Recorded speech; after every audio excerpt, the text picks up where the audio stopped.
आप देख रहे हैं न्यूज मार्ग, सच में है दम।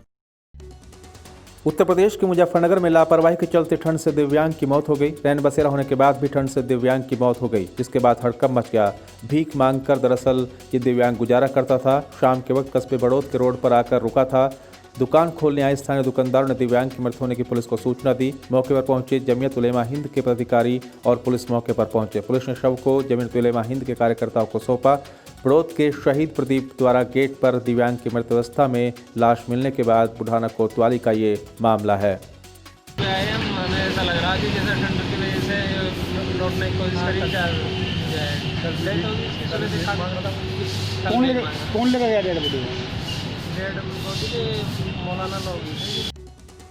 उत्तर प्रदेश के बागपत में पैसों के लेन देन के बाद में एक युवक का गुप्तांग काटने का मामला सामने आया। आरोप है कि पीड़ित युवक के दोस्त ने अन्य दो साथियों से कहकर पहले उसे बंधक बनाया, फिर उसका गुप्तांग काटकर जंगल में छोड़कर फरार हो गए। फिलहाल युवक की हालत बेहद नाजुक बनी हुई है। इसे इलाज के लिए हायर सेंटर रेफर कर दिया गया। बताया जा रहा है कि 3 दिन बाद युवक की शादी होने वाली है। दरअसल कोतवाली क्षेत्र के ईदगाह मोहल्ले का रहने वाला है, जहां समीर नाम के एक युवक का अपने दोस्त परवेज से रुपए को लेकर विवाद चल रहा था। समीर का आरोप है कि परवेज नाम लेकर उसके पास 2 युवक पहुंचे और पैसे के लिए दबाव बनाया, जिसके बाद तत्काल पैसे देने के लिए उसे मना कर दिया। इसके बाद दोनों युवक उसे जबरन अपने साथ ले गए और जंगलों में ले जाकर उसका गुप्तांग काट दिया, जिसके बाद वो घायल हालत में जंगल में छोड़कर फरार हो गए। किसी तरह समीर ने अपने घर वालों को घटना की जानकारी दी। उसे गंभीर हालत में अस्पताल में भर्ती कराया गया। वहीं पुलिस ने मामला दर्ज कर जाँच शुरू कर दी है। मेरा दोस्त ही था परवेज, उसने पैसे लिए थे, मैं उसके टाइम पे नहीं दे पाया, तो उसने सर 2 लड़के भेजे। उन्होंने परवेज का नाम लिया और मुझे झाड़ियों में ले गए, बंदूक लगा के मारपीट भी की। मारपीट करने का तो मौका ही नहीं मिला सर।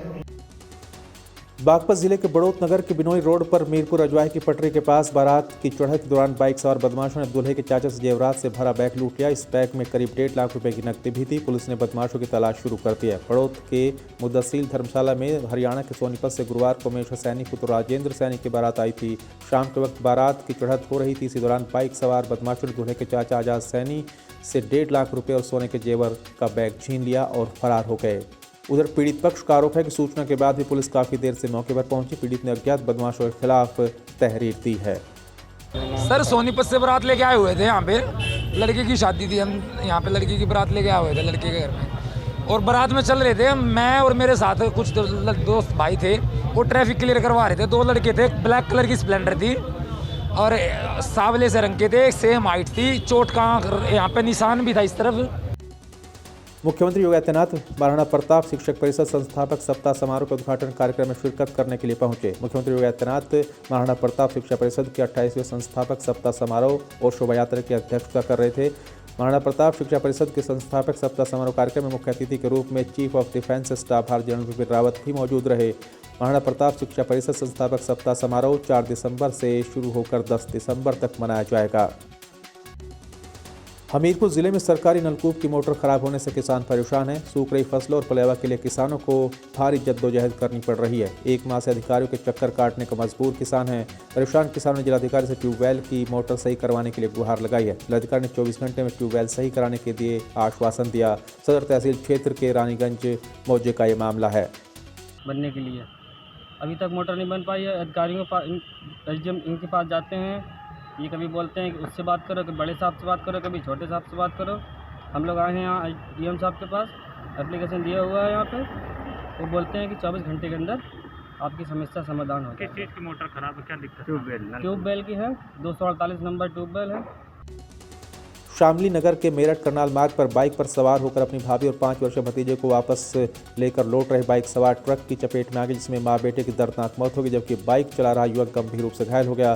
सूचना पर मौके पर पुलिस पहुंची। मृतक मां बेटे के शव को कब्जे में लेकर पोस्टमार्टम के लिए भेज दिया गया और ट्रक को हिरासत में लेकर आगे की कार्रवाई शुरू कर दी गई। दरअसल पूरा मामला सदर कोतवाली क्षेत्र स्थित शुगर मिल के पास मेरठ करनाल मार्ग का, जहां मेरठ जिले के कस्बा सरथाना निवासी दानिश अपनी भाभी सलमा और अपने 5 वर्षीय भतीजे आयन को शामली में किसी बाल रोग विशेषज्ञ चिकित्सक के पास दवाई दिलाने के लिए आए हुए थे। बताया जा रहा है कि जब वो अपने घर वापस लौट रहे थे तो मेरठ करनाल मार्ग से गुजर रहे एक बजरी से भरे ट्रक की चपेट में आकर बाइक आ गई, जिसमें ट्रक ने माँ बेटे कुचल दिया और उनकी घटनास्थल पर ही मौत हो गई। डॉक्टर के आए थे, अपने घर सरदाना जा रहे थे और ट्रक के नीचे आ गए। अच्छा, कौन कौन आए थे ट्रक के नीचे? आदमी है, उसका नाम अच्छा। दानिश है, उसकी भाभी, उसका भतीजा, तीनों आए थे। अच्छा, तो इसमें मौत भी हुई है किसी की? दो की मौत हुई, एक बच्चे की और एक महिला की। अच्छा, पुलिस मौके पर है? पुलिस मौके पर आ चुकी है, अपना कार्रवाई कर रही है। और कानपुर देहात के अकबरपुर कोतवाली के माती चौराहे पर चलते ट्रक में अचानक आग लग गई। देखते देखते आग ने विकराल रूप धारण कर लिया। आग लगने के कारण ट्रक ट्रोला अनियंत्रित होकर डिवाइडर में जा चढ़ा। ड्राइवर क्लीनर ने किसी तरह से ट्रक से कूदकर जान बचाई। भोगनीपुर से कानपुर की तरफ ये ट्रक जा रहा था जिस वक्त ये हादसा हुआ। दमकल कर्मियों ने कड़ी मशक्कत के बाद आग पर काबू पाया। हालांकि कुछ देर तक हाईवे पर अफरा तफरी का माहौल रहा। संत कबीर नगर में नवागत एसपी डॉक्टर कौस्तुभू ने पदभार ग्रहण करते हुए पत्रकार वार्ता के दौरान कहा कि जिले को अपराध मुक्त बनाना उनकी पहली प्राथमिकता होगी। साथ ही महिला अपराध पर अंकुश लगाते हुए पुलिस और आम जनमानस से बेहतर तालमेल स्थापित करने के लिए प्रयास करने की बात कही। नया प्रभार ग्रहण किया गया है इस जनपद में और जनपद की सभी समस्याओं के बारे में अवगत कराया जा रहा है खुद को और लोगों से, और मीडिया से जानकारी ली जा रही है इस संबंध में। और प्राथमिकताएं, क्राइम सबसे सर्वोच्च प्राथमिकता होगी कि क्राइम में किसी प्रकार की कोई समस्या ना हो।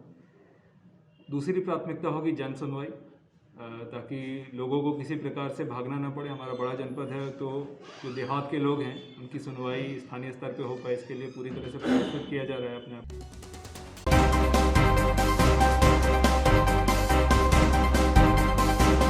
आप देख रहे हैं न्यूज़ मार्ग, सच में है दम।